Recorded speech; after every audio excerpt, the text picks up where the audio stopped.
ताज्या बातम्यांसाठी महान करेला सबस्क्राइब करा आणि बेल आयकॉनला क्लिक करा। औरवाडात वाळू बहादरांचा धुमाकूळ, महसूल प्रशासनासह पोलिसांचे अभय असल्याची चर्चा।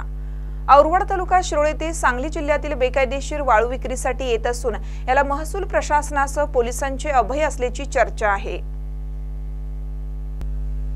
पूर्वी वाळू व्यवसायासाठी सांगली, कोल्हापूर व कर्नाटक सीमा भागात औरवाड गावचे नाव प्रसिद्ध होते। या ठिकाणी वाळू व्यवसाय निमित्त प्रत्येक घरातील एक तरी माणूस या व्यवसायाशी जोडला गेलेला होता।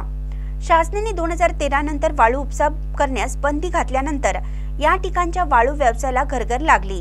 यामुळे येथील वाळू व्यावसायिकांचे वाळू हेच व्यवसाय असल्याने सांगली जिल्ह्यातील काही ठिकाणच्या ओढ्यामधील वाळू उत्खनन करून बेकायदेशीररित्या मिरज मार्गे या ठिकाणी आणली जात आहे।